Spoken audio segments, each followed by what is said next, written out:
People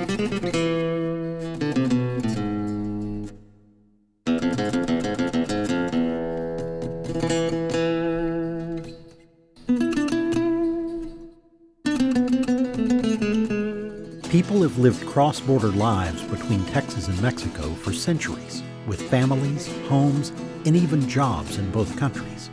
The most difficult period for this normally peaceful relationship was during the Mexican Revolution, from 1910 to the early 1920s, when thousands of lives were lost or completely disrupted. Texas and the United States were heavily involved in the revolution south of the border, and the events changed Texas forever.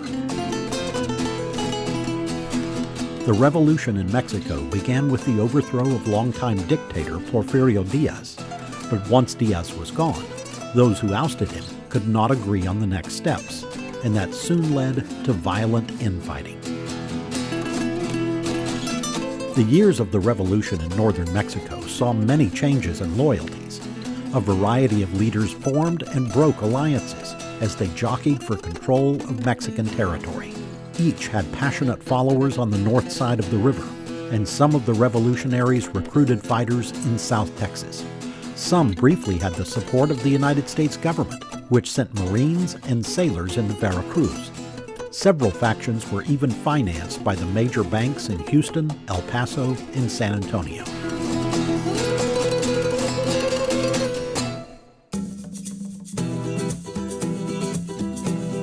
As the revolution continued in Mexico, some of the more radical revolutionaries sought refuge in South Texas.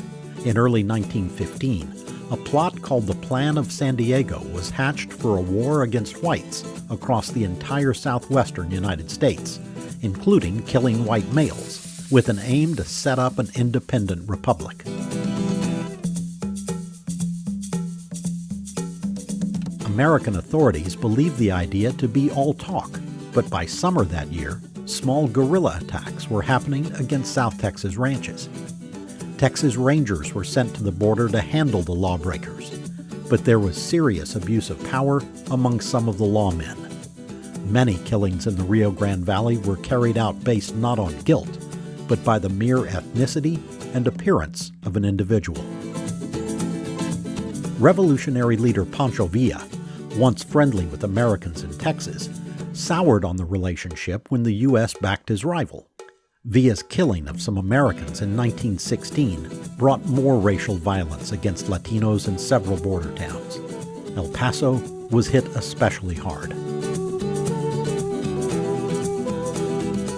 Eventually, the United States Army crossed into Mexico to inflict punishment. They were led by General John Pershing, who only a year later would lead U.S. troops into Europe during World War I.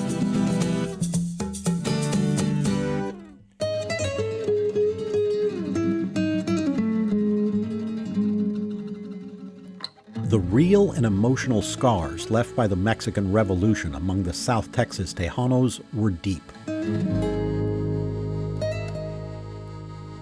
No one knows how many people, both bandit conspirators and innocent farmers and ranchers, were killed through vigilante justice and outright murder.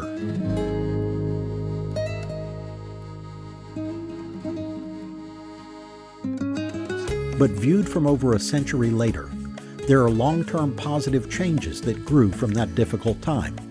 The large number of immigrants to Texas during the Revolution increased the Mexican-American population not only along the border, but in cities such as San Antonio, Corpus Christi, and Houston, where they became an essential part of the Texas workforce and Texas culture.